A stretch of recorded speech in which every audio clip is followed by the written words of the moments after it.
Do you think being rich or poor is a choice? Nah, I don't, nah. Get up, go make some money. Get up and go make some money. Becoming rich is easy. If I can do it, anybody can do it. I feel like they don't give poor communities a chance. I asked both poor and rich the same questions around money and success. Do you think we should raise the minimum wage? Yes. I don't think it's up to me to answer that. The US has the highest wealth inequality among developed nations, where the top 20% of Americans own 86% of the wealth, while the bottom 80% own only 14%.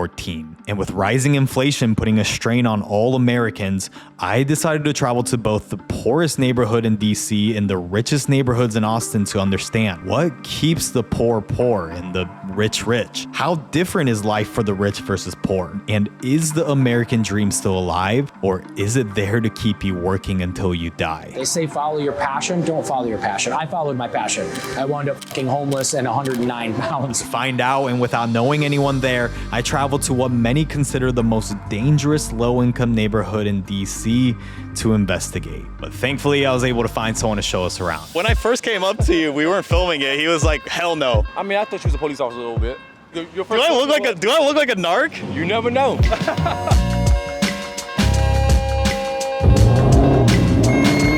As we walked around, he introduced me to people that I can talk to. A couple days ago. Subscribers you got? 350K? 350K? Oh shit! So now you want to talk. Now you want to talk. Okay. Do you guys think it's a choice to be poor or rich? A choice. What's that? Get up, go make some money. Get up and go make some money. Please go make some money. Okay, you said it's not. You said it's not. Why? I had to search my thing because if you would have used your opportunities, you would have chose to have make better decisions. But the reason why I said no at first, because I was just thinking technically it's not a choice because anything can happen to you, like the government, taxes, anything. Sometimes it might not be a choice and sometimes it is. Also, aren't you guys hot as f right now? Like, how the f are y'all wearing beanies? Bro, it's hot as shit. You guys are all look at all of y'all wearing beanies and shit. Do you think being poor is a choice? Yes. Why? All right, so you got people battling the black thing, the white thing, right? And it makes sense, but it don't.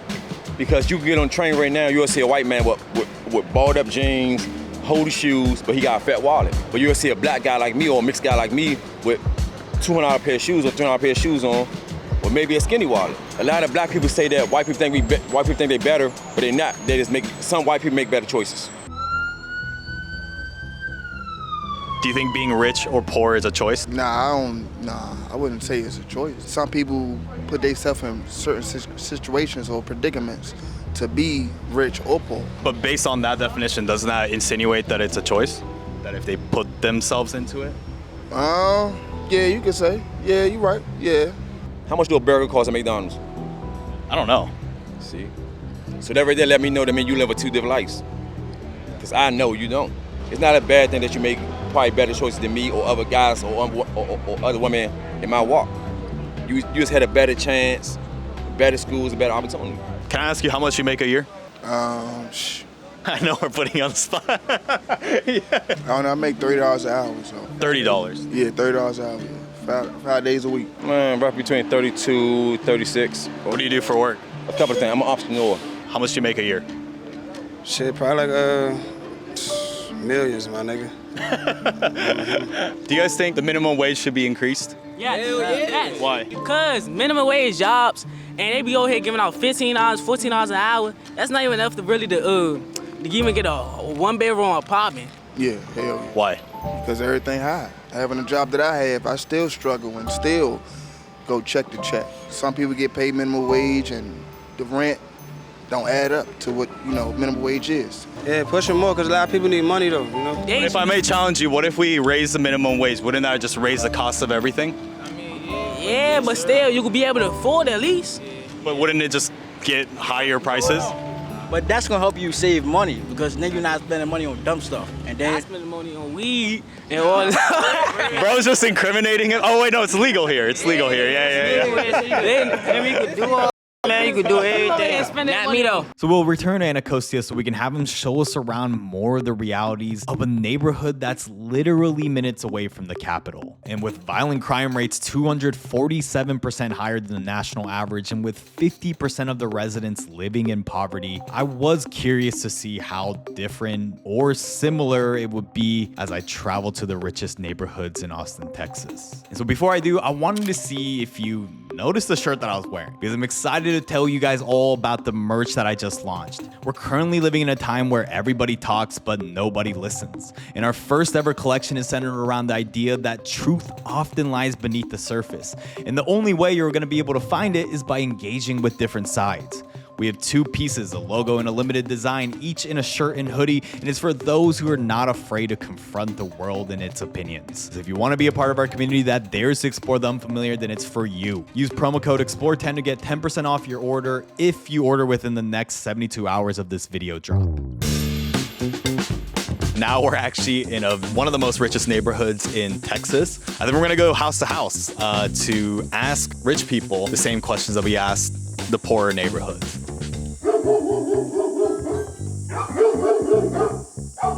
Bro, these dogs are terrifying. Holy shit. And compared to Anacostia, man, bro, it was hard as shit to get an interview here. They either didn't answer or just straight up rejected me. Would you like to participate? You guys, best of luck. Yeah, thank you so much. But you know me, bro. I wasn't gonna quit because we're out here trying to make the best damn videos on YouTube. So I went downtown to talk to the people there. Where are you from and what do you do for work? I am from Argentina and the US, and I'm a full-time artist and designer. So I have a real estate development company, and then I have also back home where I live a shared workspace, and I run that on the day-to-day. But those businesses have been pretty dialed in for several years now. So about a year ago, I actually got involved in a pickleball business, of all things. So now I have a third company. I'm a nurse. I've been in sales for about 20-something years. I'm in the commercial real estate business. Got it. I'm curious, guys. Do you think anyone can become rich? I do. I think it requires a lot of hard work, determination, discipline, and just not giving up. Yeah, of course. No, it's not a choice. It's very difficult to make money in today's society. Each year that passes, it's much more difficult. It's not a choice, but it is a choice to try to do your best. However, it's not guaranteed to anyone, and it's very difficult for people to make ends meet. So I went to a poorer neighborhood in DC and asked these exact same questions. And one of the points that they raised to me was, you probably have no idea how much a McDonald's Big Mac costs. And I was like, to be honest, I don't. Let me ask you, do you know how much a McDonald's Big Mac costs? I have no idea. Yeah, it kind of says a lot, right? I don't know. And I also don't eat fast food. Yeah, neither do I. Neither do I, yeah. I certainly believe that anyone could be rich, especially if you're talking about monetary wealth. The sky's the limit in this country if you really want to go after something and really put yourself out there and risk. What is your opinion on government aid? Do you think it helps people overall or makes people lazy? Of course it helps people. We need it. I think aid through more third-party charities goes better than unaccountable government aid. Not that government aid is bad in and of itself, but accountability to, I'm going to help you up permanently versus just permanent help, making a permanent underclass, I think is really a problem in our country. It don't make you lazy because if you old, if you an elder, it's not gonna really make you lazy for real. You really can't do nothing. But if you just scam unemployment, like what you doing? Like if you just collecting that shit up, like come on, you lazy. Get off your ass and stop collecting them unemployments, man. For real. Hustle unemployment? Hell yeah, I hate it. A lot of people are comfortable with receiving instead of going out there and get it. I wish I could get it sometimes, like food stamps and housing. I wish I could get it, but I just can't. As me being who I am, I just can't settle for less because I love money. Do you think government aid makes people lazy? Yes, hell yeah. Hell yes. Has your family ever received government aid? My sister had my brother, probably my mom's when we was kids, yeah. So why do you think it makes people lazy? Because it's a lot of women, a lot of guys out here that just live off of that. It's a lot of women out here just have babies back to back to back to back just so they get food stamps. 5 kids, you get $1,000 a month. So this may already be obvious to you, but it's clear that how people view money and opportunities here in the US is different compared to anywhere else in the world. I mean, if you don't believe me, that's fine, but put politics aside and think, why have 7.2 million people have already entered this country alone in 2024? Because even if the American dream is dying, you can't deny that there must be a reason why some people are literally risking their lives in prosecution to cross the border in order to enter this country. So land of opportunity and freedom, whether you were born here legally or illegally or grew up rich or poor, your experiences are gonna shape how you view money and opportunity. And if I'm gonna be honest with you, and I know it's demonized to say this, but I wanna be rich.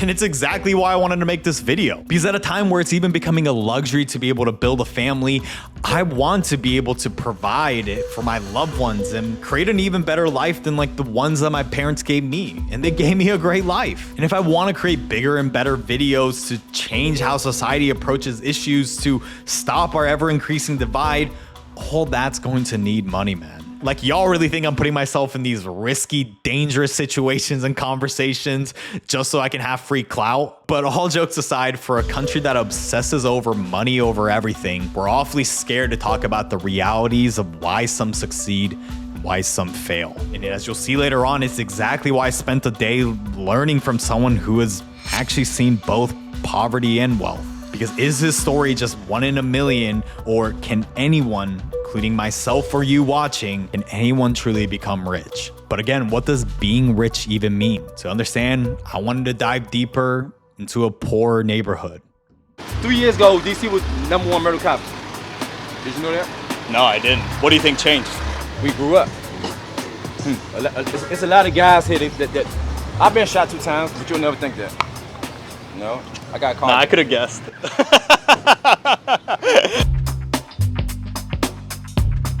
Like him right here, I just look up to him. This guy right here. Yeah? Yeah. Do you still? Yeah, I still do. He's one of the. Do you want to talk to him? Hey, bro. They doing a YouTube channel, man. Getting Southeast and stuff. Gonna do a quick interview? It's no disrespect to y'all. It's just when you see a camera. No, and of course. You know, it's the first like thing you think. 2 fucking people like sticking their like camera at me. Like, it's gonna be hard to talk or like act normal. What's up, man? How the job interview go? Yeah, you been coming back up there yesterday. I told you to come here today. You gonna get it? This neighborhood raised a lot of people. Were you born and raised here? Yes. Right here, this one street, you got good, bad, bad. You got houses worth $1 million, then you got houses worth $30. I didn't vote. You wanna know why I didn't vote? Why? Look, these are the ones you want us to vote for, but damn, what y'all tell us vote for them, y'all throw y'all trash on the street. Y'all ask for change, but where's the change at? Why should I vote for this man after y'all put everything up? Y'all could have took it with y'all. Y'all messing the streets up even more. Right here, you got the big chair, and the sad thing about this right here is it hurts your heart a lot. Because this area right here, it's a new drug out called boot. So it turns out boot, or commonly known as bath salts, is a new dangerous synthetic opioid that's spread everywhere around DC. And it puts people in a zombie-like state, and it's even said to be worse than fentanyl. Look outside the McDonald's. Better yet, go down Eastover. Better yet, go to Anacostia subway station. You will see 16-year-old, 17-year-old, 18-year-old girls out there high the boot, looking like zombies, looking like this. Guys looking like this. Looking like zombies. And as I walked around and I learned more about his life and what he's seen, I couldn't help but think of just this visual divide between the rich and the poor, especially in DC, where in the same damn city that it was once considered the murder capital of the world, it's also been the home to the richest and most powerful people in the world. But see, they got trained police officers because there's a lot of fights going on metro trains. So they got extra security and stuff. How's this helped in curtailing a lot of like crime? It's helping a lot. It's helping a whole lot. Are you about to go somewhere? Yeah, I just burned you down here. Cool. That's all. But you don't got nothing to worry about now. You good hand. Yeah. Yes. Here you go. Most likely you'll find automatic people right here. On this side. What's up, bro? I'm gonna catch you around. Are you head out? All right, man. Out. Appreciate it. Peace out. So you saw the realities of what many haven't shown before in the worst neighborhoods, but the question remains, can anyone become rich? Who's better to ask than an ex-homeless drug addict who lived in Skid Row to a now multi-millionaire with multiple businesses? All right, so now I'm in front of Sun Life Organics, as you can see right there, and I will actually be going on a tour with The owner, he's a crazy story. He was once a homeless addict, so he has literally experienced both spectrums, right? The poorest of the poor living in Skid Row to now being a multi-millionaire. And yeah, we're gonna spend some time with him. Dude, nice to officially meet you, man. Too, buddy. Yeah, thank you for taking the time. I appreciate it. Yeah. Time's a little crunched right now, but it's Yeah, okay. let's We'll do make it. work. We'll make it work. Let's get some sustenance. And you've been here before, right? Yeah, many times. I Great. love this place. Me too. Me too. Hey, what's going on? We're only doing this for the camera. Yeah. In front of each store, we always have triple filtered ice water for the dogs. And then when the dogs go in, we also have treats for the dogs, or organic dog treats, which is another way of just serving the community and making people feel honored, making their pets feel honored. So it all goes along with the ethos of love, heal, and inspire. All these businesses that you've started, from every detail was for you, and then also you don't cut corners. Do you feel like both of those traits contributed heavily to like your success overall? I think my success in terms of being known as best in class, but I mean financially we lost money for 10 years. Literally lost money for 10 years. I got lucky with real estate. I got lucky with stocks. Day trading stocks was where I made the bulk of my money to support myself while this business floundered for 10 years. So no, I wouldn't say that mentality directly contributes to the quote unquote success, because I would imagine most of your people are interested in making a bunch of money. That was never my goal. I had a business that made money and I was fucking miserable. I started this because this was something that I wanted. I wanted to be able to go someplace where I could get something like this and not worry about the integrity of the ingredients. A place where I would walk into and the people working there were happy. I mean, watch what she's doing. Look at her. Look at the smile on her face. I'm guessing she's smiling. It's only because the cameras are on. That's why. Yeah. No, but I mean, we're happy here, right? Is this a happy place? I would say so. The happiest place. I think the last time with AJ and Esther and Oh yeah. They say follow your passion. Don't follow your passion. I followed my passion. I wound up fucking homeless and 109 pounds. Be very careful with your passions. Find your purpose. Become good at your purpose, and then you will automatically become passionate about your purpose. So after he showed me around his business, he was now gonna show me around his house. And I wanted to learn more about how he was exactly able to go from being poor without anything, becoming so rich. I was a drug dealer. I was homeless, mentally ill, strung out on heroin, cocaine. I felt like a fucking movie star with all that dope. So what does like every day look like for you? Like, it's like pretty flexible schedule, like yeah, what is flexible schedule. I'm like at a Sun Life regular day every look day. like? I get up at 5 in the morning every day, no alarm clock. My eyes just open. I'll go for a walk, not a long walk, but I'll go for a walk and then just do a out loud gratitude list.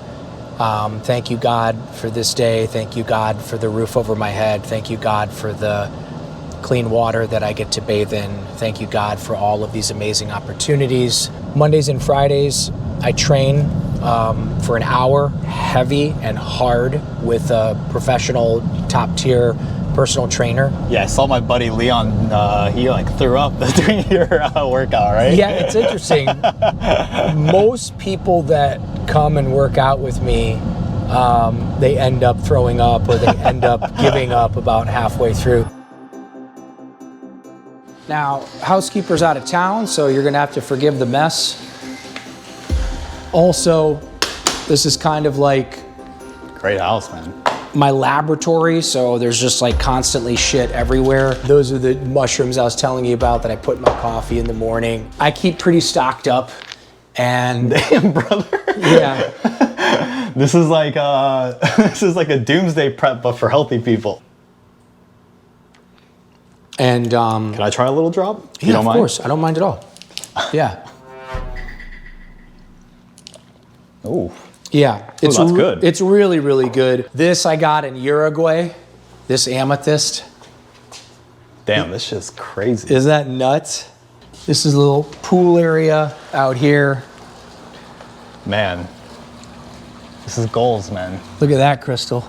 This was my earthing grounding station here, and I was laying on my towel and I was like absorbing the energy of the earth. all of a sudden I smelled this horrible smell, and I look over and my cat is right next to my head taking a massive shit.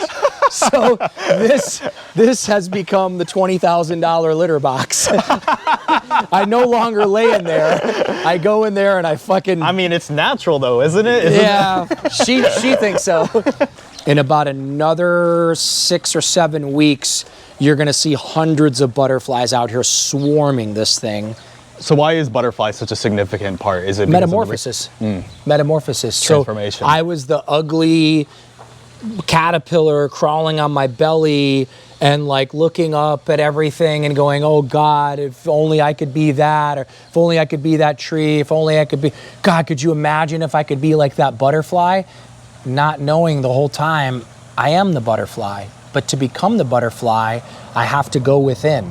I have to wrap myself up and go within and go and create my own chrysalis and learn to become still. And when I learn to become still, I learn that I am limitless, that I can fly, that I can do anything, that I can in fact transform into that glorious, beautiful being. Do you think everybody has the capacity to change? Yes, absolutely. If I can do it, anybody can do it. If a moron like me can do it, anybody can do it. Does that mean anyone can become rich? Of course. Becoming rich is easy. Becoming happy is not that easy. We've got the custom sauna from Europe. Oh shit. Which is fucking incredible. Man, oh my God. This is the nicest sauna in the world. Oh, fuck. Yeah. Nicest sauna in the world. Oh, shit. I love this thing. I love saunas, man. I do it almost every day. And then this is the little chill, like meditation area. If you could just kind of just walk through your kind of like journey from just childhood to where you are now, just. Yeah. Very, very challenging childhood. Parents were immigrants to this country from different countries, different languages, different religions. Terrible parents. A lot of abuse, a lot of neglect as a child, which then led to sort of a self-fulfilling prophecy, drugs and alcohol at an early age to help me like cope with how I felt. And then again, that began to snowball, and then I sort of derived my identity out of I was the bad guy, I was a drug dealer, I was this, I was that, and left Ohio to get away from trouble, went to California, found a lot more trouble, unfortunately, and eventually wound up homeless, mentally ill, strung out on heroin, cocaine, shooting speedballs, 33 years old, physically incapable of going on. And I surrendered, which some people think is bad, but I think surrendering is joining the winning team. So I surrendered. I raised my hand and I asked for help. A charity called Musicians Assistance Program took me in, and they put me in treatment long-term. Then they put me into a halfway house long-term. And at 33 years old, my life began again. And that's when I learned that one day at a time, I stay clean and sober no matter what. And eventually learned that one day at a time, I become 1% better no matter what. I've traveled all over the world multiple times. I get to do a lot of cool stuff for people that I care about and I love. My life is incredible. My life is amazing. And so as someone who's experienced both, I wanted to now ask Khalil the same questions I asked the rich and poor earlier. Do you think government aid like welfare keeps people lazy? Of course it does. It's learned helplessness. I was on welfare. I was on food stamps. And as long as I was living like that, why would I fucking sober up? Why would I do anything? I can just lay around and fucking shoot dope. I was way more comfortable than you are right now at 27 years old. Me at 27, with all those chemicals being shot into my veins, I felt like a fucking movie star with all that dope. And your tax dollars were paying for my food stamps so I could go get that dope. Government is a disease disguised as its own cure. As someone who has lived both lives, would you rather be poor and happy or rich and miserable? Poor and happy for sure. One of the purposes of life is to be fucking happy, is to find happiness. If I had to be a janitor in Cleveland, but I could have the same girlfriend, same pets or something similar and the same level of feeling inside versus having $1 billion and being like a lot of rich and famous people that are fucking miserable that I know, I would definitely take the janitor in Cleveland. Definitely. I mean, I want to be happy. Happy's good. Everyone deserves to be happy. Everybody deserves to live the life that they want to live. Problem is most people don't believe that. So by this point, you've seen the visual differences between the rich versus poor, and it's obvious, but something that's been hidden, though, are the more subtle differences. And the best way to explain this is to think of life like a video game. So at the start of the game, the factors that you're born into, like money, environment, time period, genetics, and to a certain extent, your looks, they affect your initial stats, how hard you have to work, and how little you have to be able to fuck up. But whether you were born rich and started out as a level 24 or was born in an unfortunate situation like a refugee camp, as you go through life, the experiences and the choices that you make will improve or take away from your score or stats. So you get the point, but here's the interesting question. Why is it that some people like Khalil had, for all purposes, a main character arc, where others remain as NPCs in the game of life, never realizing their potential, like the countless people that I'm sure he met while he was in Skid Row? Did any of your peers from Skid Row achieve success like Zero. you have? Zero. So what was it about Khalil that even in the lowest of lows and against all odds, he was able to win? To me, I think it can only be explained by the dog that's inside of you. The voice inside you that I'm sure Khalil and countless greats, even in the lowest moments, heard that said, fuck this, I'm better than this. And it's this drive and tenacity and not a skill issue that separates a good player from Kobe Bryant or you watching from Gen. And so the question is this mentality or this dog that's inside of you something that you're born with or something that you can add in this video game of life? Because again, is this rags to riches story by Khalil just a 1 in a million chance, or can anyone truly become rich? And if so, what the hell is the secret? I'm curious, if you think anyone can become rich, in that essence, do you think being poor is a choice? Whatever zip code you're born into is going to greatly determine your immediate opportunities. If you're born in Beverly Hills, probably going to have a lot of opportunities that most people could never even dream of. If you're born in South Central, you're kind of fucked out the gate. But you can rise up out of that. You can become whatever you want to become. It just takes time. It just takes time. Why do you think the U.S. is such an unequal country when it comes to wealth inequality? Just the environment that they grows in. And you go to a white community right now, you won't see no liquor stores in no neighborhood. You look around right now, it's three liquor stores in this corner. You know, it's 2 tobacco shops right here. But you go in a white neighborhood, you see no tobacco shops. So I feel like they don't give poor communities a chance. So like the environment makes it easier to make, let's say, poor choices. Exactly.